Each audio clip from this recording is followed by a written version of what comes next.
Hello everyone, happy Friday. I wanted to get on and finish our chapter of Percy Jackson, and we're going to finish up chapter 19 today. I'm going to read page 307 to I think it's 320. So we are in the underworld and we are continuing the journey to visit Hades. The Furies circled the parapets high in the gloom. The outer walls of the fortress glittered black, and 2-story-tall bronze gates stood wide open. Up close, I saw that the engravings on the gates were scenes of death.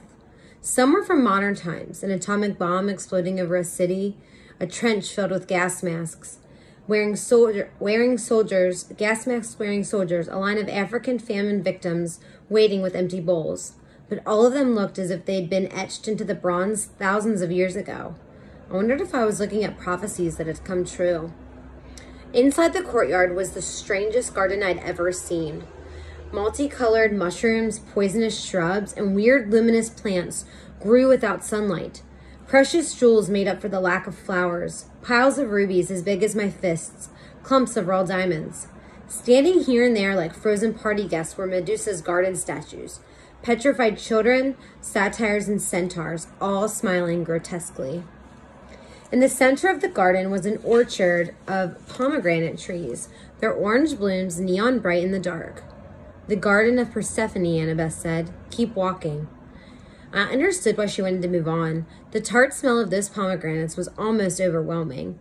I had a sudden desire to eat them, but then I remembered the story of Persephone. One bite of the underworld food, and we would never be able to leave. I pulled Grover away to keep him from picking a big juicy one. We walked up the steps of the palace between black columns through a black marble portico and into the house of Hades.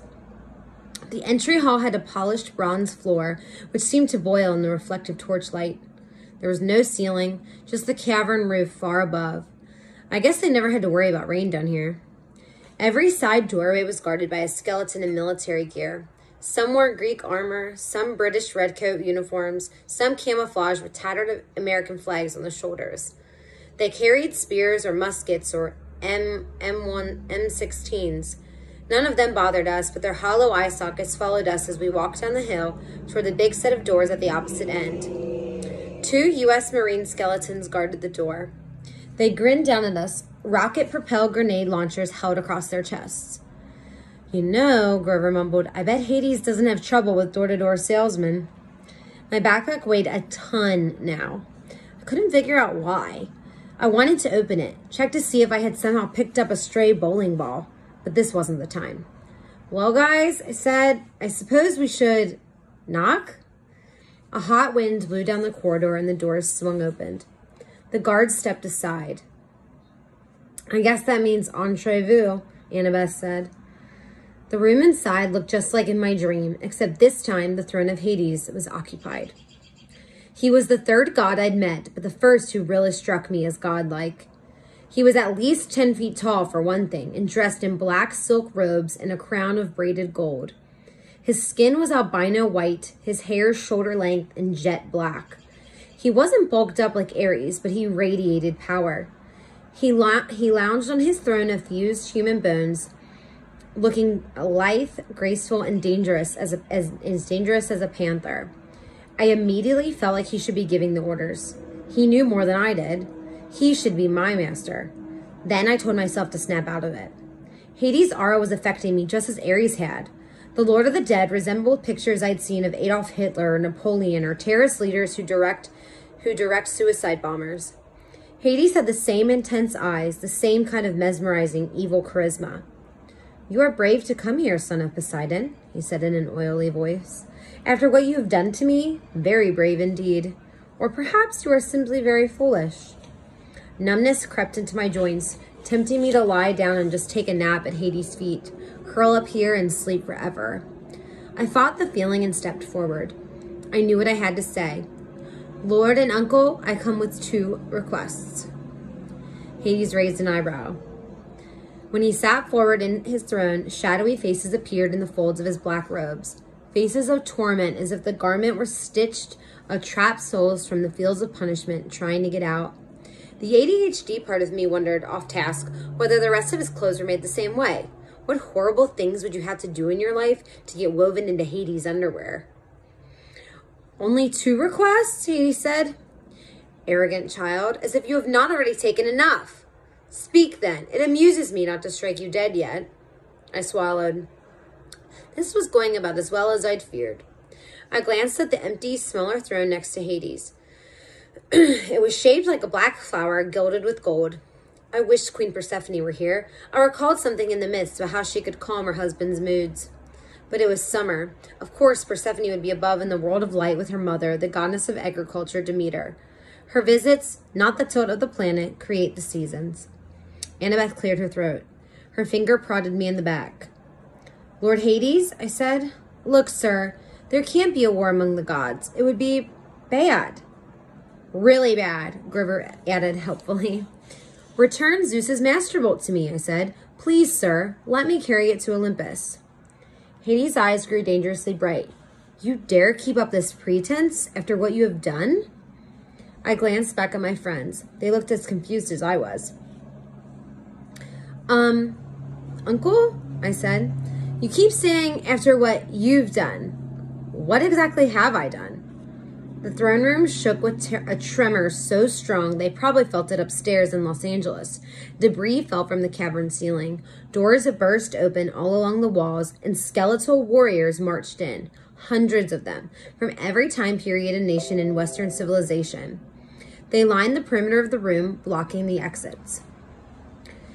Hades bellowed, Do you think I want war, godling? I wanted to say, well, these guys don't look like peace activists, but I thought that might be a dangerous answer. You are the Lord of the Dead, I said carefully. A war would expand your kingdom, right? A typical thing for my brothers to say. Do you think I need more subjects? Did you not see the sprawl of the asphodel fields? Well, have you any idea how much my kingdom has swollen in this past century alone? How many subdivisions I've had to open? I opened my mouth to respond, but Hades was on a roll now. More security ghouls, he moaned. Traffic problems at the Judgment Pavilion. Double overtime for the staff. I used to be a rich god, Percy Jackson. I control all the precious metals under the earth. But my expenses. Charon wants a pay raise, I blurted, just remembering the fact.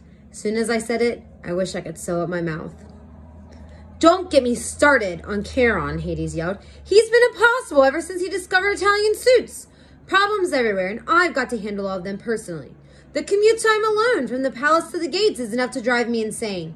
And the dead just keep arriving. No, godling, I need no help getting subjects. I did not ask for this war. But you took Zeus's master bolt. Lies! More rumbling. Hades rose from his throne, towering to the height of a football goalpost. Your father may fool Zeus, boy, but I am not so stupid. I see his plan. His plan? You were the thief on the winter solstice, he said. Your father thought to keep you his little secret. He directed you into the throne room on Olympus. You took the master bolt and my helm. Had I not sent my fury to discover you against the academy, Poseidon might have succeeded in hiding his scheme to start a war. But now you have been forced into the open. You will be exposed as Poseidon's thief, and I will have my helm back. But, Annabeth spoke. I could tell her mind was going a million miles an hour. Lord Hades, your helm of darkness is missing too? Do not play innocent with me, girl. You and the satire have been helping this hero, coming here to threaten me in Poseidon's name, no doubt, to bring me an ultimatum. Does Poseidon think I can be blackmailed into supporting him? No, I said. Poseidon didn't. I didn't.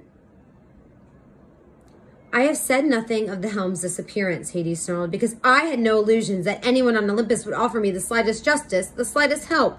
I can ill afford for word to get out on my most powerful weapon of fear is missing.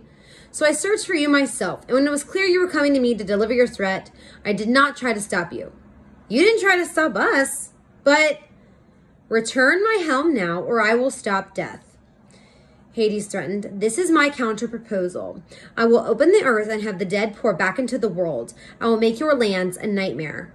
And you, Percy Jackson, you're a skeleton, will lead my army out of Hades.